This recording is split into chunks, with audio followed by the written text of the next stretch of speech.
Welcome to the Lady Chapel for this, the latest in a series of lectures and events on truth organised by the Westminster Abbey Institute. My name is Mark Easton. My job is Home Editor at the BBC, where the corporation's published editorial values have a fair bit to say on the subject of truth. It is apparently my job to seek to establish the truth of what's happened and to achieve due accuracy in all my journalism. Accuracy is not simply a matter of getting facts right. The editorial values tome instructs me. When necessary, I am required to weigh relevant facts and information to get at the truth. We certainly don't want to be inaccurate, to tell lies, or deliberately spread fake news.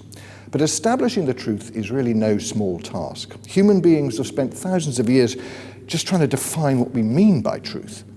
And the business of weighing often confusing and contradictory information and facts allows all kinds of judgments into play.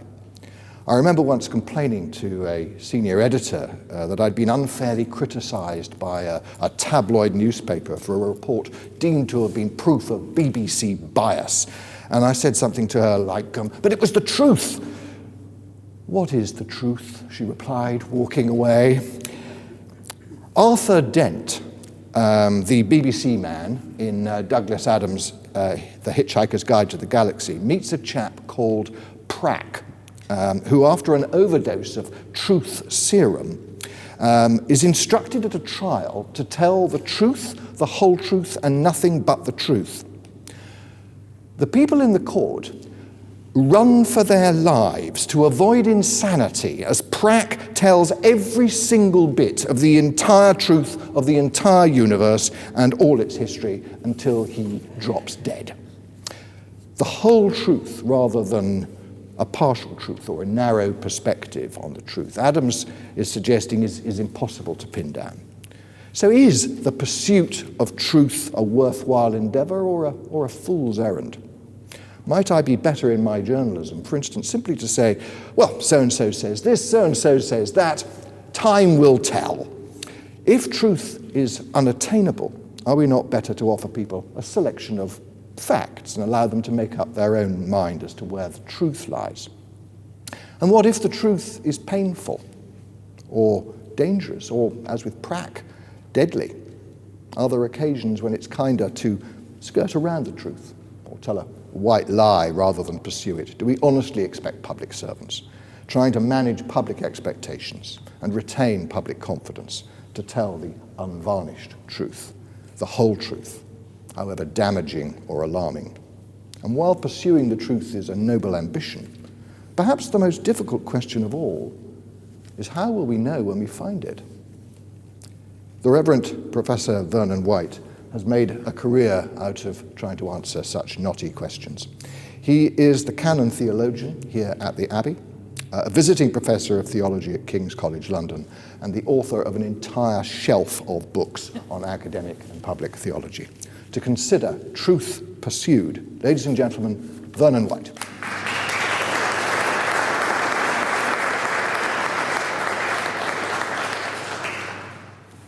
That last comment was not entirely true, incidentally, about the books. Thank you very much for your welcome.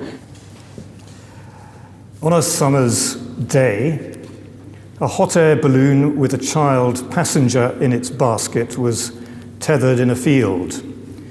But in a sudden squall, it lost its moorings. The pilot struggled to hold the rope. 5 onlookers instinctively rushed to help, grabbed hold of other ropes as the balloon began to lift and strain towards the steep edge of the hillside.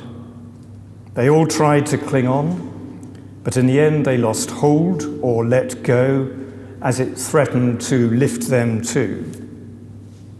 All except one, who did not let go, who was carried into the sky as the balloon rose, and he was dangling on the end of a rope, until eventually he couldn't hold on anymore, and he fell to his death, watched by the horrified onlookers. The opening scene of Ian McEwan's wonderful novel splendid novel, Enduring Love. You may know it. It's beautifully crafted, and it's a very compelling narrative.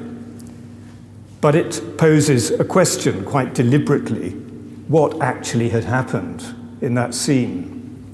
What was the real truth about it?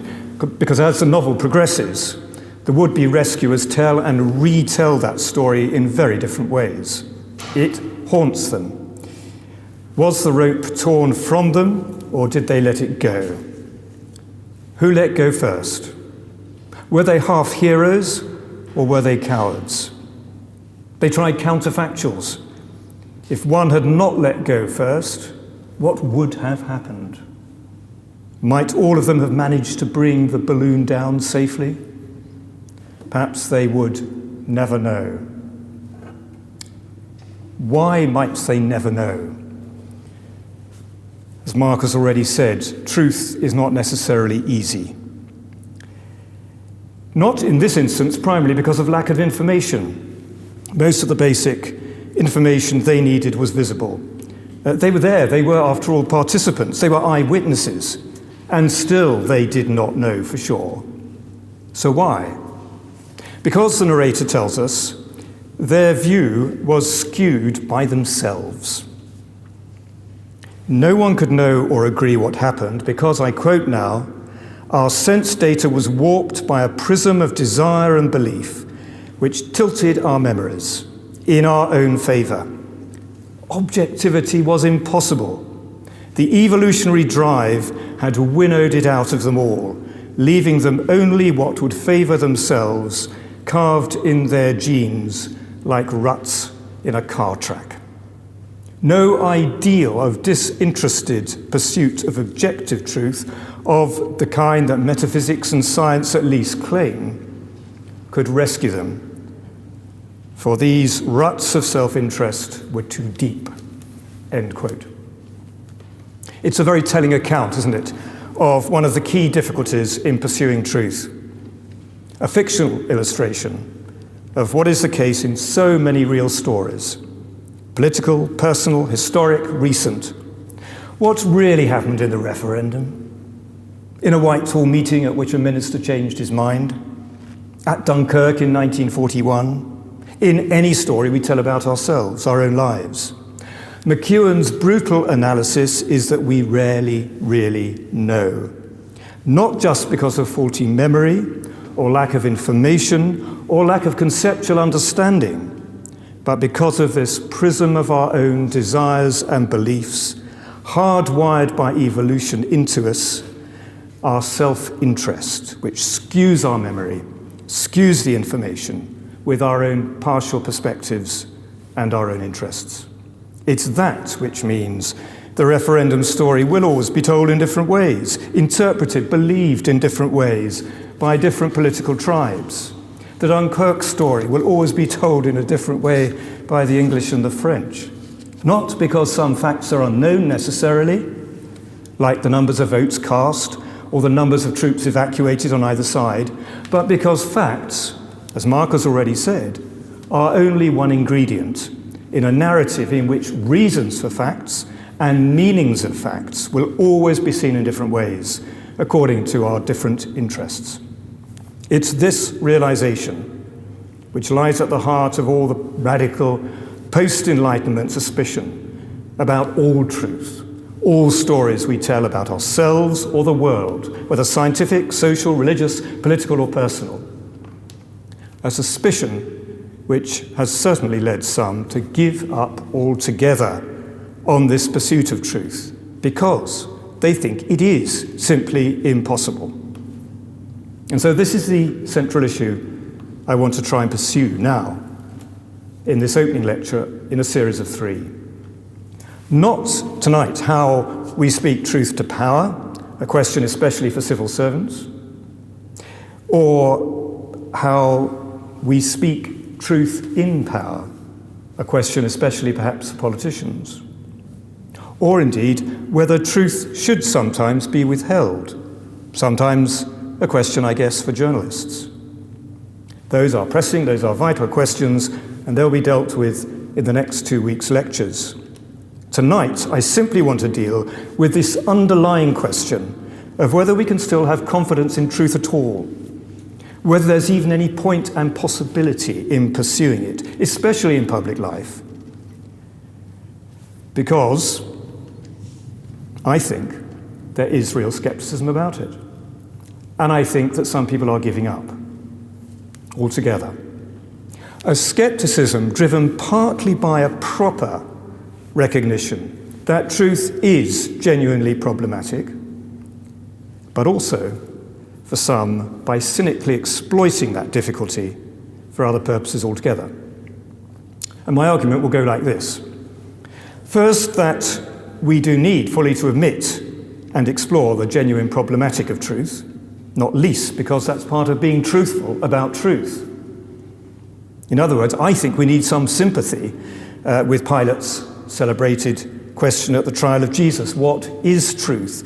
Which, by receiving no immediate answer, implied to me not just Pilate's bafflement about those particular circumstances of Jesus, but actually a genuine difficulty about all truth.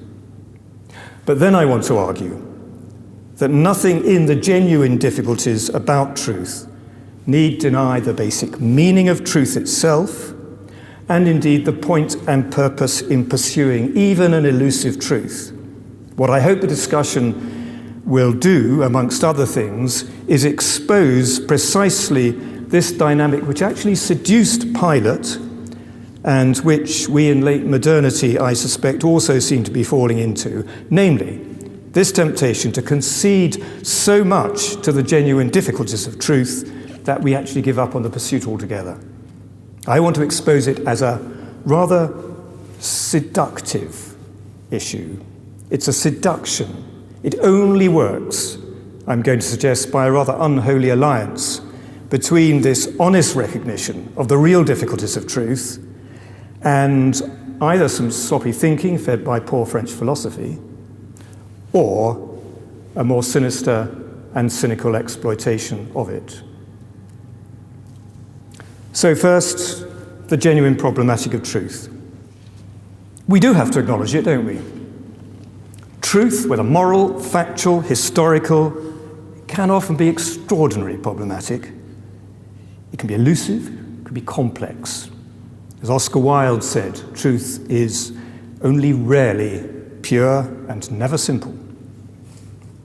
And because of that, we need to know why, the different dimensions of this problematic, if we're going to be credible in our pursuit of it.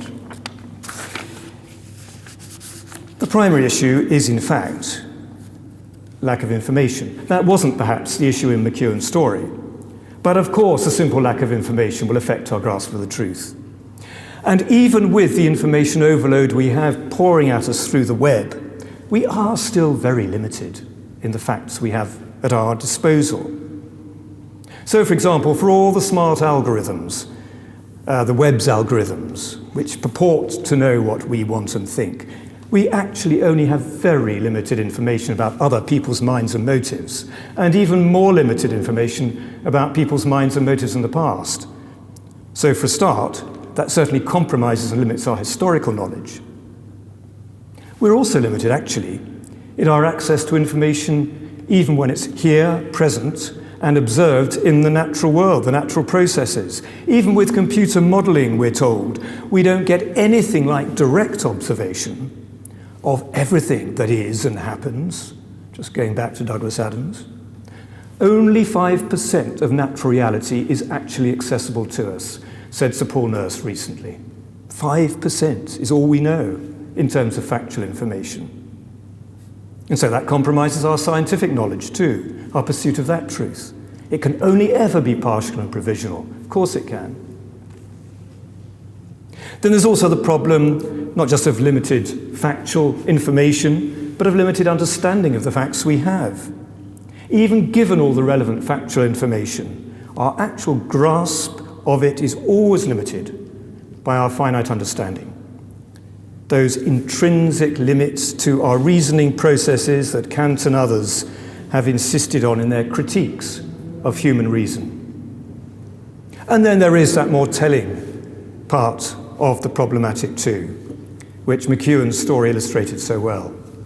Not just limits of information and understanding, but these inevitable distortions as our information and understanding is shaped, selected, skewed by our own personal perspectives, consciously and unconsciously affecting us, subtly, and affecting all of us, not just those setting out to deceive, but all of us, and affecting everything, history, politics, science, and just routine daily life. And then more than that, underlying all those things and all those issues with truth, there is the problem of communicating truth effectively and truly, even if we think we've got it.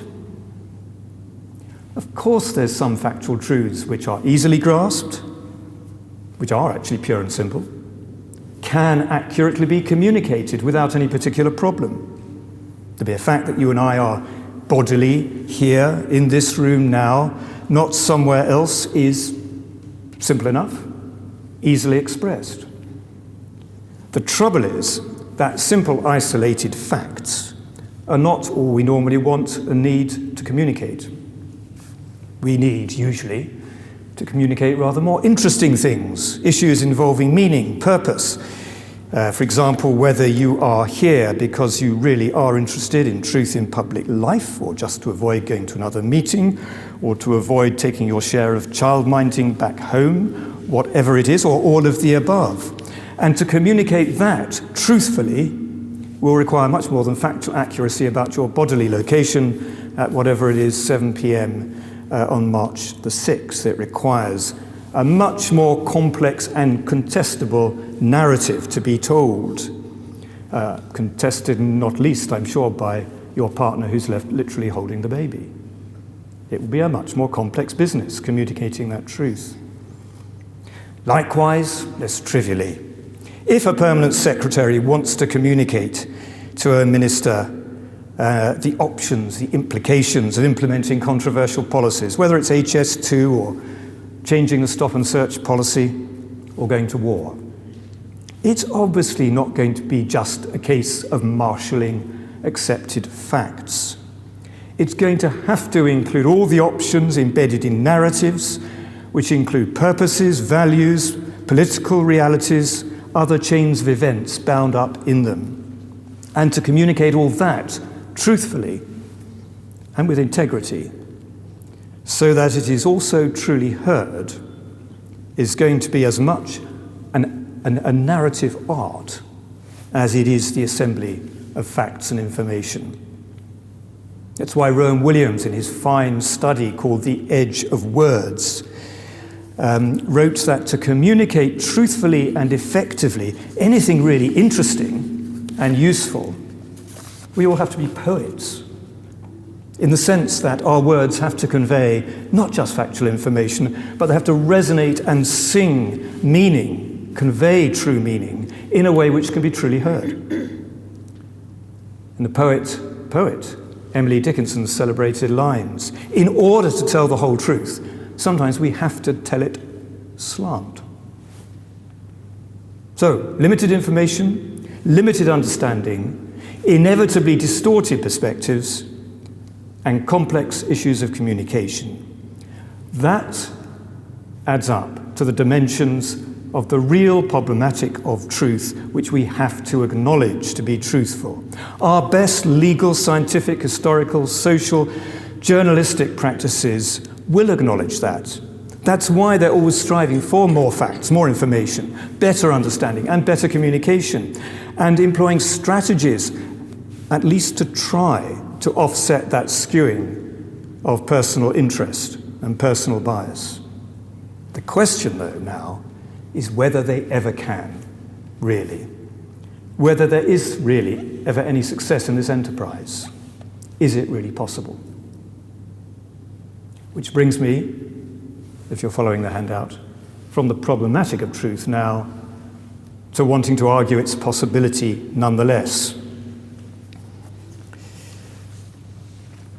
In fact, I want to argue that nothing in that genuine problematic actually denies, in principle and in practice, that there is truth to be found, however elusive. And in particular, I want to start by arguing that the bare notion of truth still makes sense in spite of all that. And this is the first way, it seems to me, of defending the pursuit. It is actually to defend the basic notion of truth. What I mean by that is the notion, just the notion, that some realities in life are actually given, not created by us.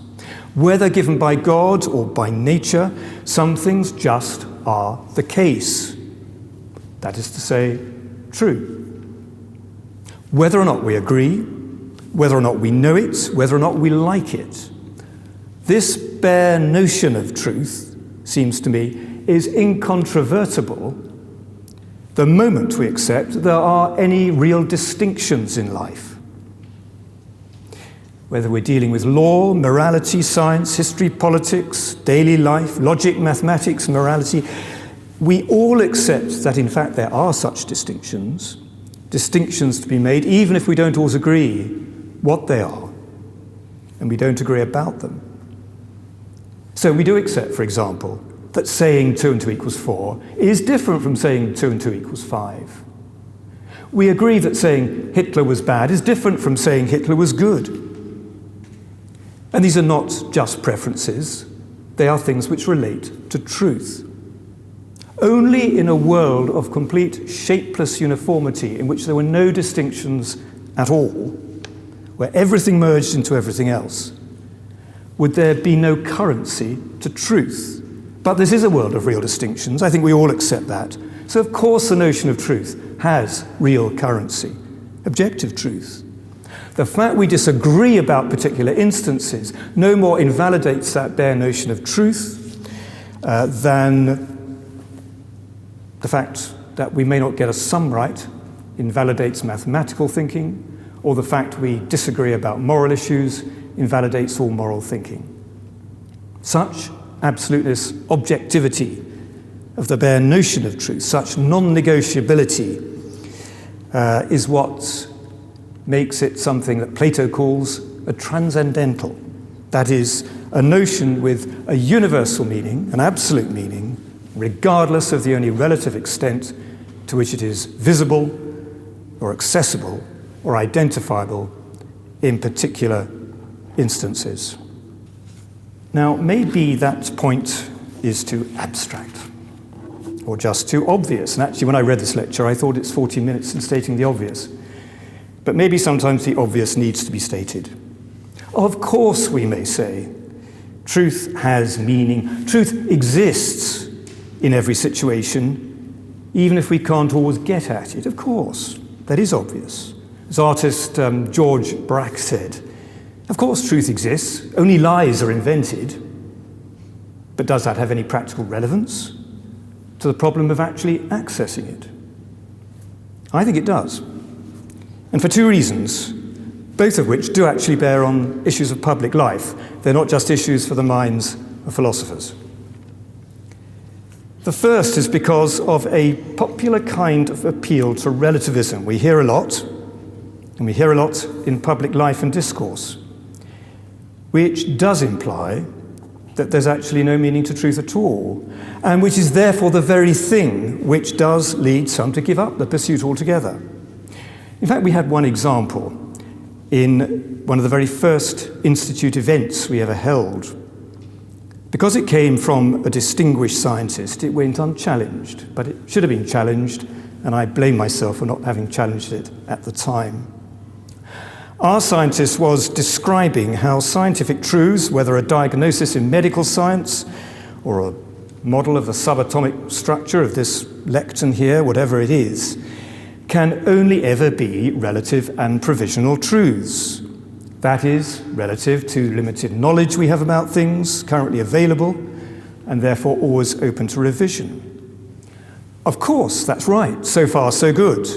That's part of the genuine problematic of truth for us all, just as it is for the politician making assertions about the economy, or the state of the health service, or a civil servant advising on these things. But what our scientists then went on to say is that there is therefore no absolute truth, which simply does not follow. There is a diagnosis or a structure to this lectern, which is the case, even if we cannot get hold of it. Even if it turns out to be a fluid, constantly changing diagnosis, the pursuit of that truth, the fact that it is like that, would still be a proper goal for science or any other discipline, whatever the relativity and the limits of our current perceptions of it. Now, in fact, I think that's what the scientist meant. But he didn't say so. He said there is no absolute truth. It's all relative. He didn't say we just can't get at it. And the point is, the moment this sort of sloppy rhetoric, if I dare say that, is allowed to go unchallenged, it can so easily undermine motivation to pursue truth at all. It so easily becomes a cloak for laziness, an excuse for giving up, even trying to reach the truth, or even giving up trying to express or live it at all, especially if that attempt is going to prove costly or difficult or an effort.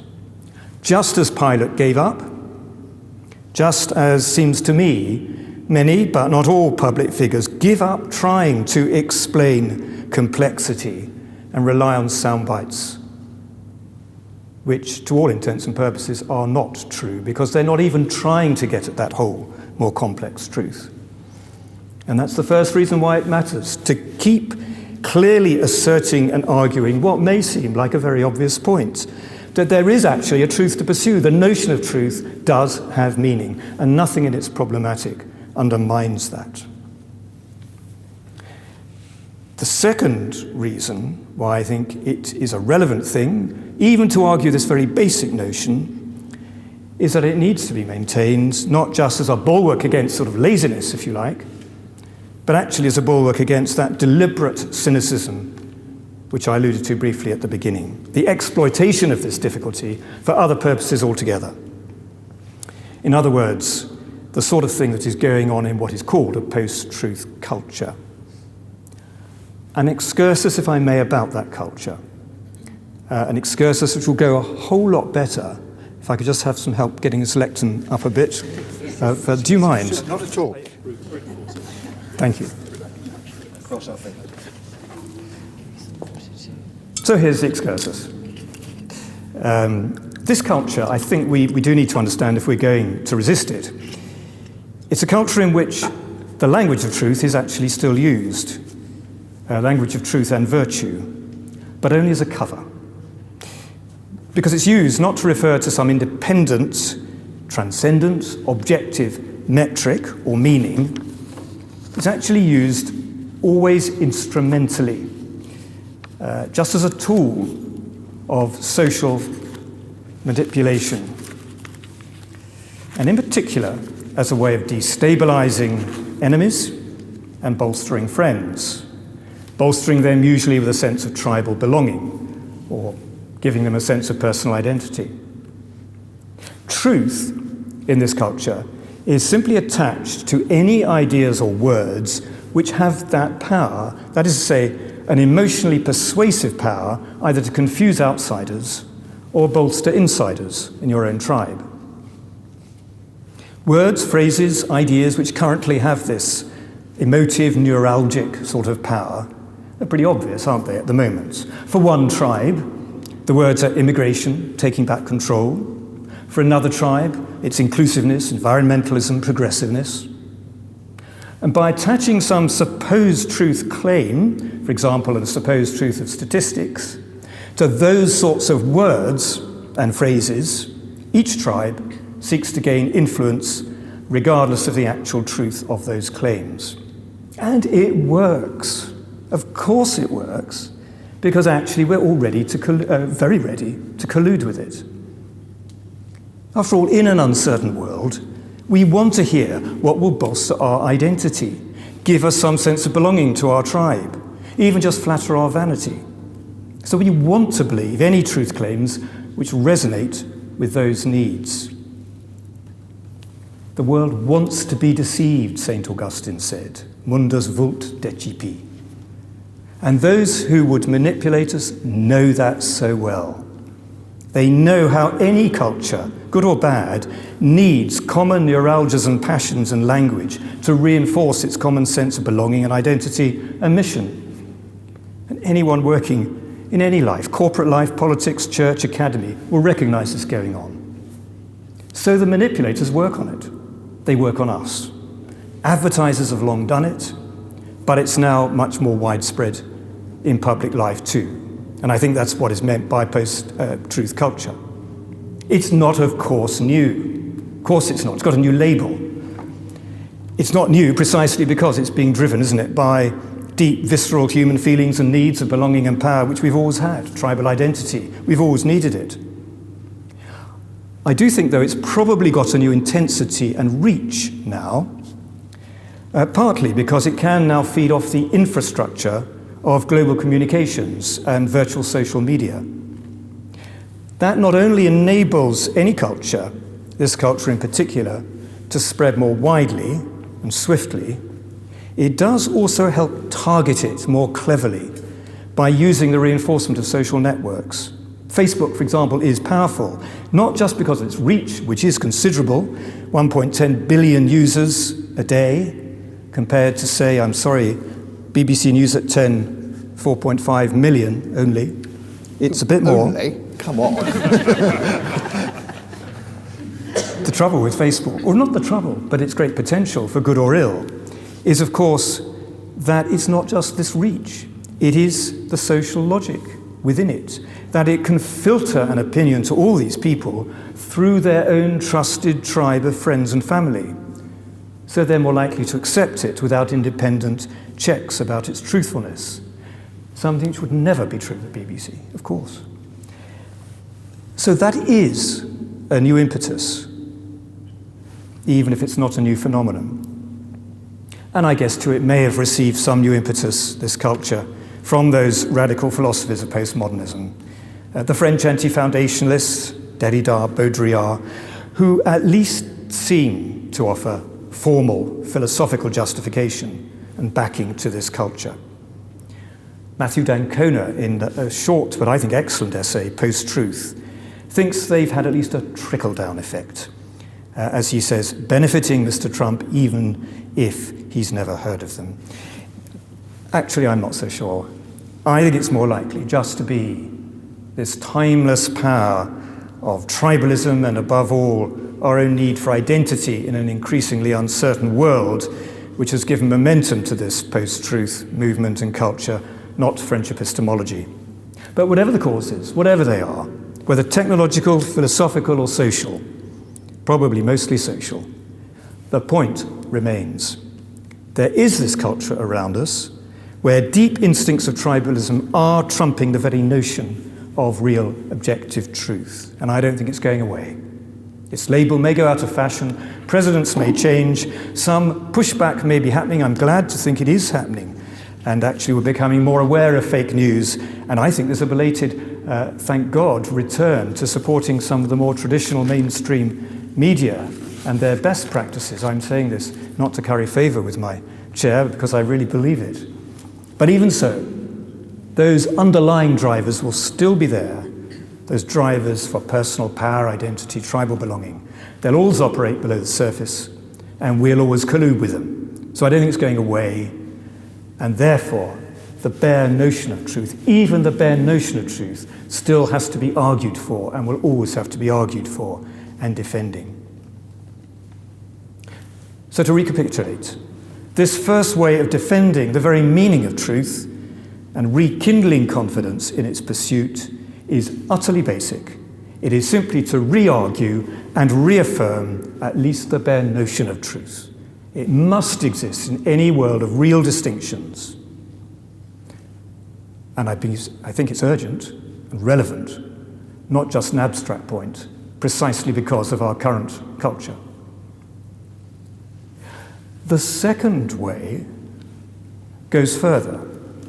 The second way of defending the possibility of truth goes further, because I do also think it is actually possible to identify truth.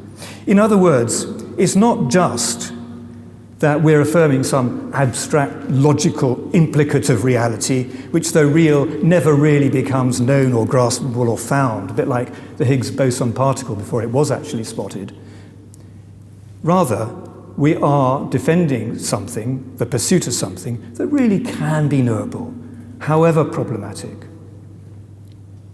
The encouragement to think this starts with the fact that, at least in some states of affairs, it's obviously findable and identifiable, the truth. As I've already suggested, some factual truths are fairly straightforward, like you being bodily here tonight, not somewhere else, in body, not necessarily in spirit. Or this lectern truly being here, objectively here, not just in my mind. I was beginning to wonder about that, actually, but it is. And of course, these rather simple truths are not particularly interesting, as I've said.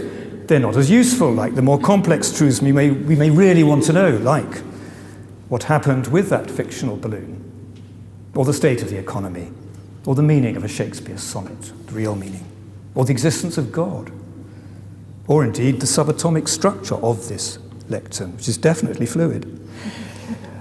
And in these, truth is harder to identify. But my point now is this.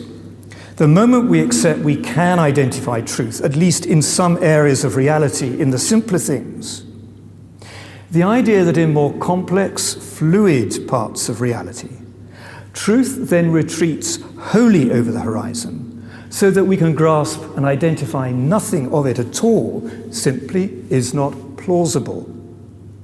It's not plausible in principle. Why?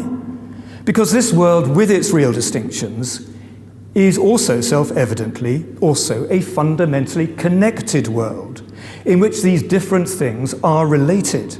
We do not live in a completely atomized, fragmented, unconnected world where there are completely separate realities, wholly unconnected with each other. No science I know of, certainly no Christian worldview, almost no metaphysic, conceives the world as completely random and atomized like that, perhaps just a few. But most the complete opposite. We are connected as a reality. And that in turn means that identifiable truth is not going to be present only in some parts and not in others. It is indeed a transcendental, which must be findable in everything, even if elusive. Logic demands this, and nothing I can see in the genuine problematic of truth actually refutes that. And then above all, not just logic but common sense demands this too, that truth is identifiable. In practice, not just in principle, we do actually find things, don't we? We make advances in knowledge, even in complex questions, given proper inquiry, given the best practices of empirically tested, scientific, historic, journalistic inquiries, especially when suitably disciplined by a proper humility about our limits and our tendency to skew things.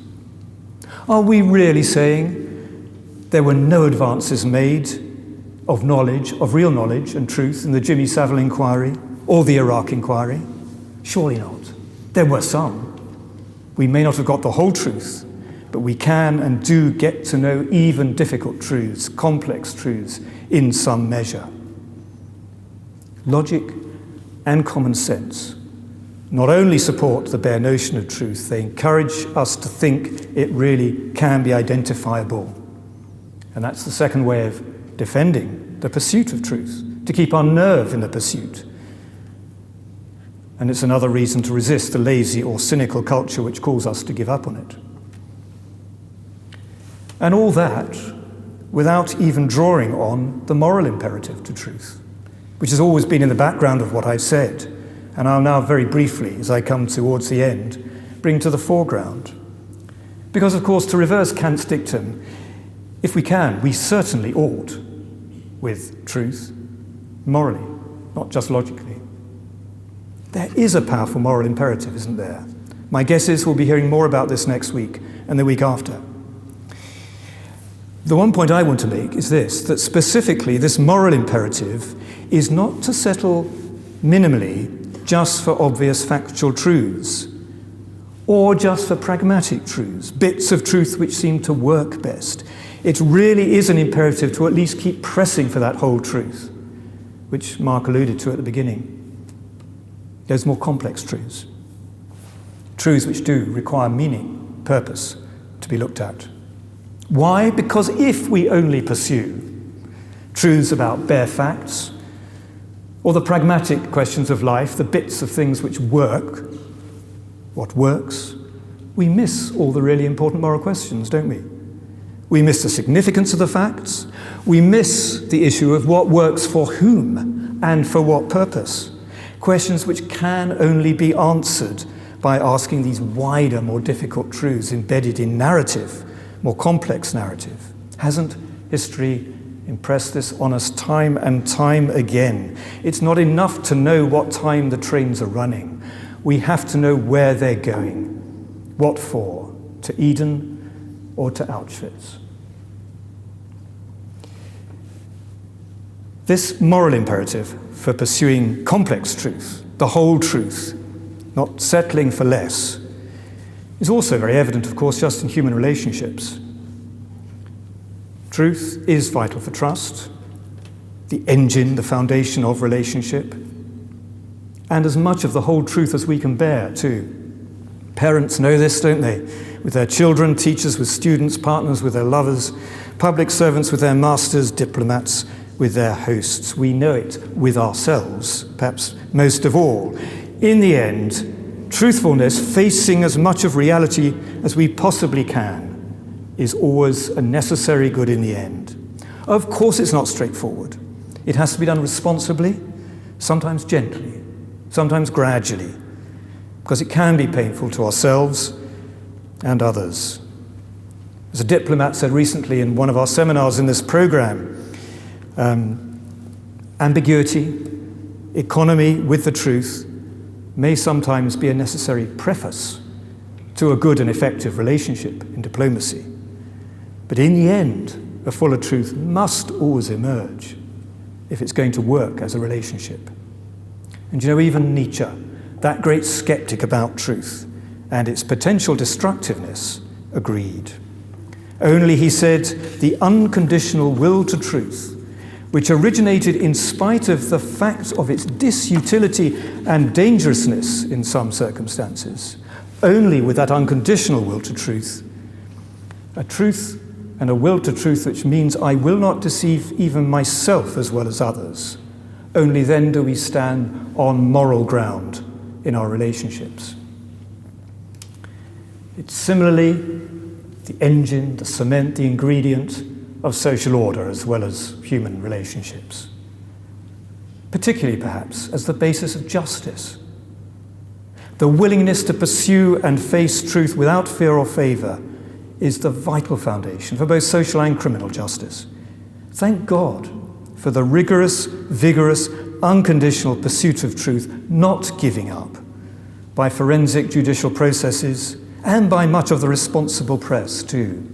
How could we, for example, have ever begun or ever begin to deal justly with the whole complex event of the Grenfell Tower tragedy, so mired in vested interests on all sides and neuralgic tribal reactions, without an unconditional will to truth, the whole complex truth? That moral imperative applies to reconciliation as well as justice, doesn't it? It was a Truth and Reconciliation Commission that was instituted in post-apartheid South Africa. It has to be.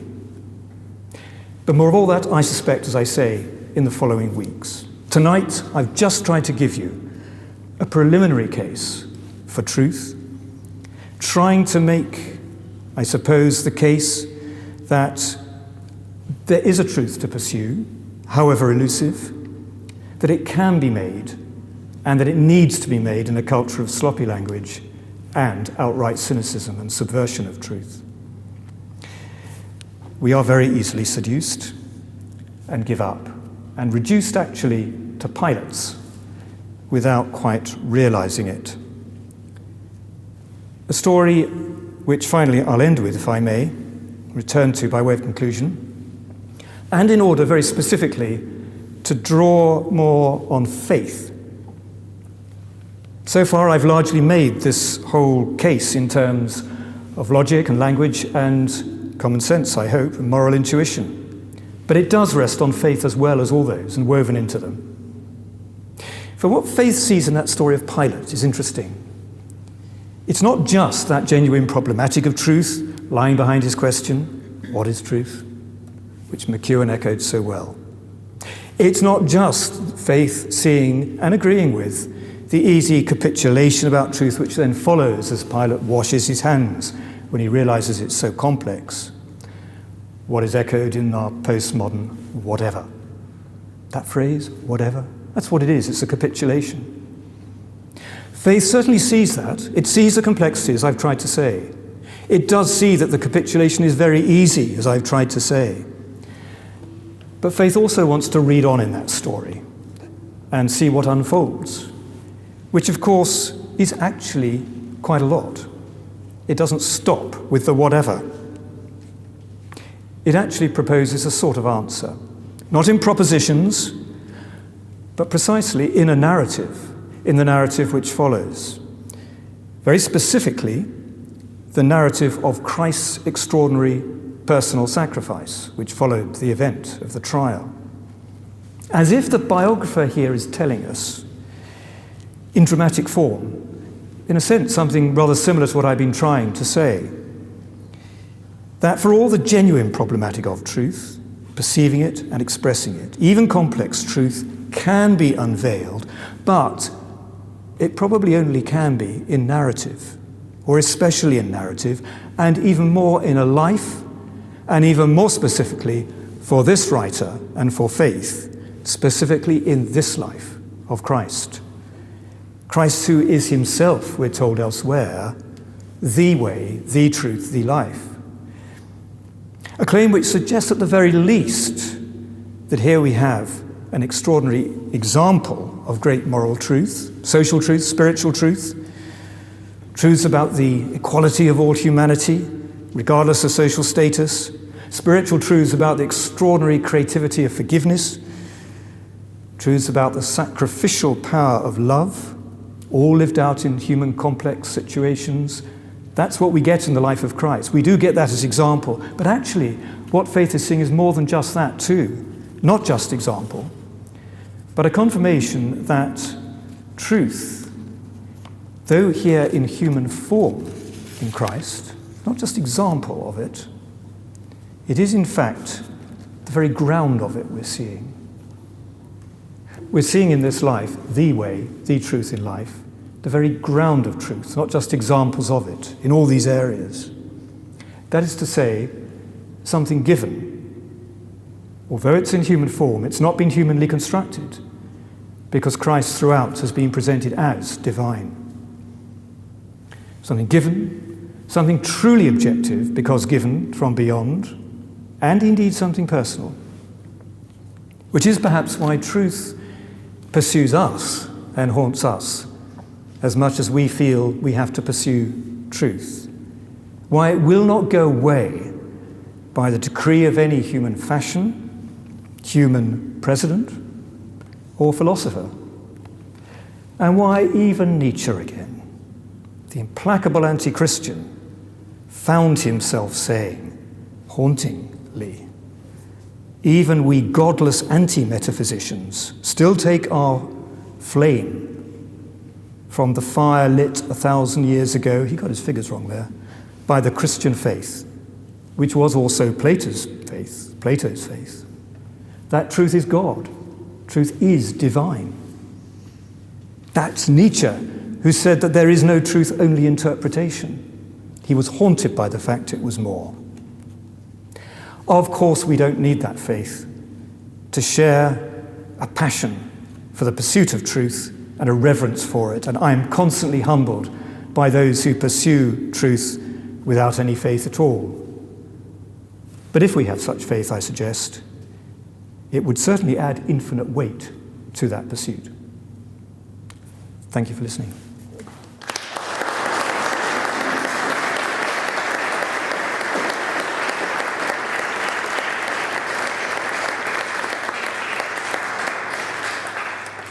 Absolutely fantastic stuff, Vernon. Thank you so much. So much to think about for a start.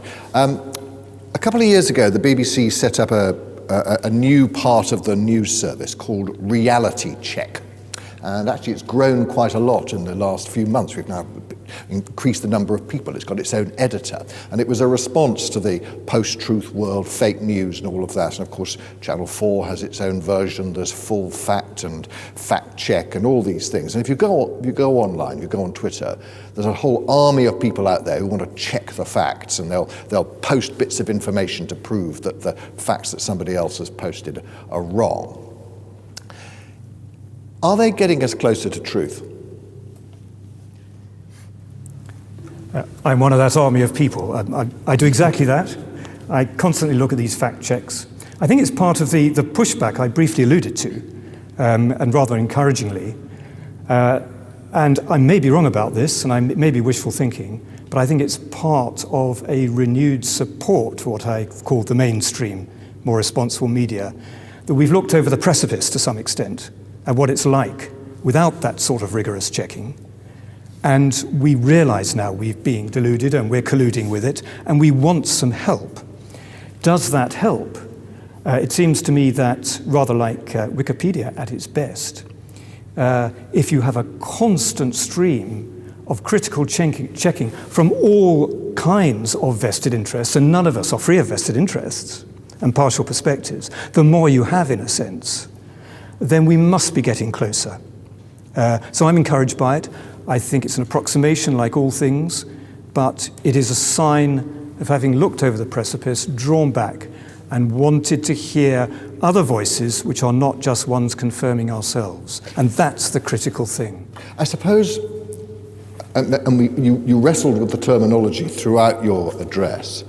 It is the question of whether facts are truth, whether information is truth, whether motivation, understanding motivation is truth. And I'm not sure whether I quite understood because you referred quite often about, we need to get the facts straight, we need to, information's really important. And yet, whose information? How does that fit into the bigger picture? Isn't truth something much grander and bigger than just facts? Entirely, and that's why the truth only really emerges best in a narrative, where facts are given a context with meaning and purpose. They're not self-interpreting in most instances, apart from the fact we are here and not somewhere else. As I say, the really interesting things are not conveyed just by facts, but they are an ingredient. They're a vital ingredient within a wider narrative. Whose facts and whose narrative is always going to be subject to suspicion, but that's part of being truthful, to be suspicious.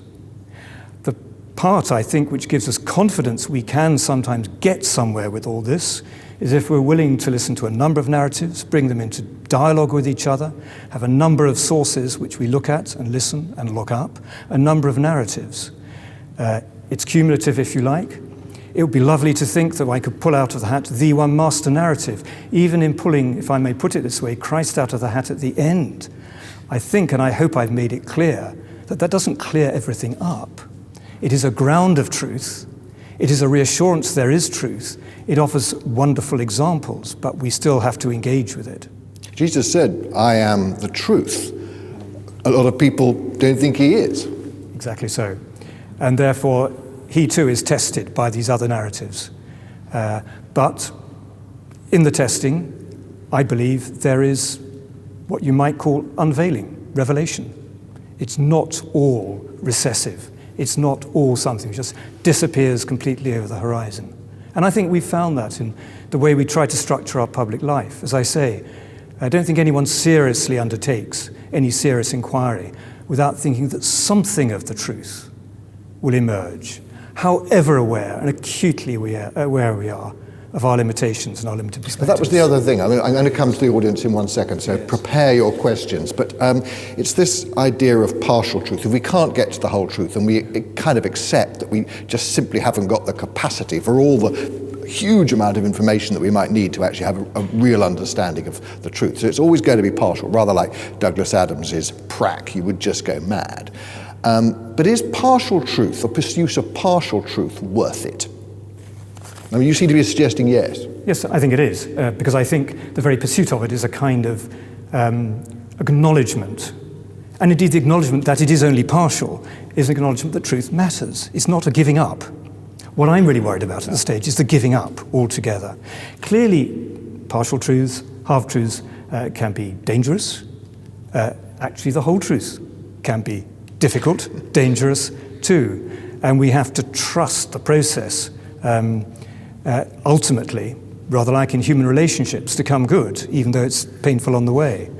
But partial truths, as long as they're constantly sort of thrown back into the melting pot to be revised, perhaps expanded further, never taken as absolute, but taken as a sign that there is an absolute, and therefore keeping us on the pursuit, that is healthy, it seems to me. Okay, let's take some thoughts or questions from our audience here. Yes, Jack, there. Where should the foundation or the training of pursuing truth begin? Should it be in the home, in the school, maybe in reading the newspaper? Where does the training and foundation, or where should it begin, pursuing truth?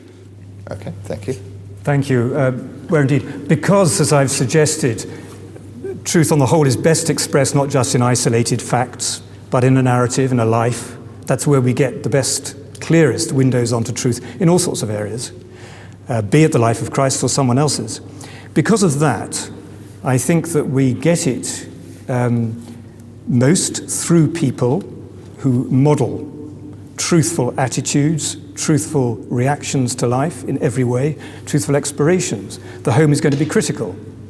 I think in educational terms, there are also certain tools that we now need, which perhaps we haven't needed in the past. The tools of discrimination and sifting are needed more and more in a digital age. The sorts of things that Mark's alluded to, where students are encouraged to go to a wide variety of sources, not just to trust the ones that they want to reinforce their own views. And that is a part of formal education. It's part of critical thinking. It's always been there, but I think there's a new urgency to it now. So it is home, it's people, it's education. I'm firmly convinced that there is a discipline within religious faith which at its best, and historically it's often been at its worst, is an extraordinary discipline of humility. That's what it should be. And that's part of the quest for truth, that we're always willing to look beyond. And humility is right at the heart of religious formation and training at its best. Obviously, religion's been used in a very oppressive way too, in a dictatorial way. But that's a story I'd rather not particularly dwell on. Okay, let's take another question. Yes, lady here. Okay, Marguerite Wong. In relation, adding on to your question, I find the hardest thing is to be true to myself. As Shakespeare said, to thy own self be true. And what you said too, how much am I really open or humble, as you mentioned, by my own upbringing, my own culture, especially if I'm living in a totally different culture? And then leads on to the very great danger we see today of radicalization, of indoctrination. Thank you. Thank you. I'm ambivalent about that phrase, being true to oneself. I'll explain why. If the self that we're trying to be true to is a truly open self, formed and trained in humility in the best sense, then perhaps that is a very good self to be true to, because actually you're already taking in other voices, almost by definition, if one is an open self and a humble self. On its own, the phrase "be true to myself" can be quite closed, quite dangerous. We do a lot of things under the banner of sincerity. This is what I truly believed. Things which actually, on reflection, have not been true to wider reality, and certainly not in the public interest. As far as I'm concerned, a huge rallying cry for entering into the Iraq War was under the rallying cry of sincerity. In that case, the then Prime Minister, Tony Blair's claim to sincerity in all he's doing. I truly believed it. That's what he rested it upon, being true to his own belief. I don't dispute he was sincere. But if the self to which you're being true and sincere is not fully open, then it's a path which is dangerous. So I'm slightly worried unless that self is formed, educated, schooled in an open and humble way. Okay. Another question. Yes, Francis D'Souza. Thank you very much indeed. Thank you so much, Francis D'Souza. It seems to me that what you're suggesting is that truth is an evolving concept, and one only arrives at it when there's a great deal of communication and discussion and what you refer to being your open self. The other day, I was talking with some former colleagues, all of whom are research scientists, and one of them turned out to be a cultural relativist who believed that, for example, FGM was a truth and also something desirable in societies in which it's practiced because it conferred all kinds of benefits. And I think that what that led to was a talk about the universality of human rights. And would you be able to say something about the truth of their fundamental human rights to which the whole world, regardless of its beliefs and its cultural pathways and its ethical beliefs, which are there, which exist, and that therefore, as we go on, because it's an evolving concept, eventually we might get there. Thank you. If I may slightly rephrase it, it's not truth itself which is evolving. I think that is there. It is absolute. It is given. There is truth about everything. Our appreciation of it, our understanding of it is certainly partial and evolving and needs, exactly as you say, many streams to arrive at it or at least advance towards it. I do, however, believe that there are some dominant narratives which might well be connected with human rights, which evolved particularly in the Enlightenment. I certainly believe as a Christian the dominant narrative of Christ himself, which provide in this very multivocal world where we all have partial truths and different beliefs, which do provide clear guidelines to rally around. They may not be quite grasped by us as absolute. We should always be willing to check even these dominant narratives, which we believe should command the allegiance of everyone. But they are certainly proved by their fruits, if you like, to have power and authority. So I don't think we're simply left searching our way towards the truth without any help. I really don't believe that at all. I think we do have notions like the Universal Charter of Human Rights, some of the Enlightenment fruits there. I believe we have the narrative of Christ, certainly, which give us clear, as I say, examples and clear grounds for believing that there really is a truth to be had. I hope that's an answer. FGM, it seems to me, does not attach to either of those dominant narratives, and therefore it's fundamentally open to question.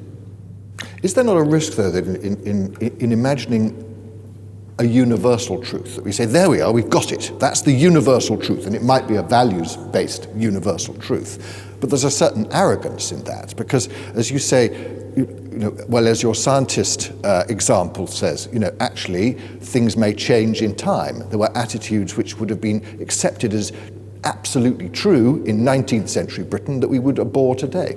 Yeah. No, that's absolutely right. That is to say, you're absolutely right that I'm relatively wrong there. Insofar as I'm implying that we do ever have even what I've called these dominant narratives. If I'm implying that they are absolute, then I shouldn't, because there's an arrogance and a danger there. But unless we have some guidelines which have authority... I wasn't accusing you. No. I was just thinking that there is a sense in which the pursuit of truth, people could use that and say, I'm pursuing the truth and I've found it and it looks like this. Yeah. There is, of course, equal and opposite danger of giving up on the pursuit of truth altogether. So, as always, we're going to need to look at either extreme, avoid the dangers of either extreme, and try to operate in a way which is testable against some of these proven dominant narratives that I've called, which have in a sense stood the test of time in working for the public good, even if they haven't been quite right about everything. Maybe got time for one more question. No, two more questions. There we are. In fact, let's take them together. If you'd like to, you do it first, and then we'll move the microphone over there. Rachel Williams. My question is in relation to your final section of the talk about Christ being the ground for truth.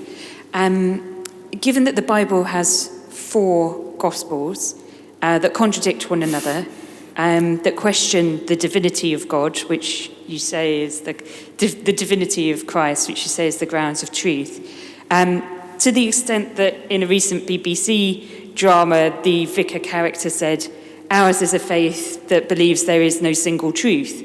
I'd be interested for your further thoughts on that. Okay, we're going to take the second question as well, and then you could wrap it all together, I'm sure. Hello, Isabella Millard.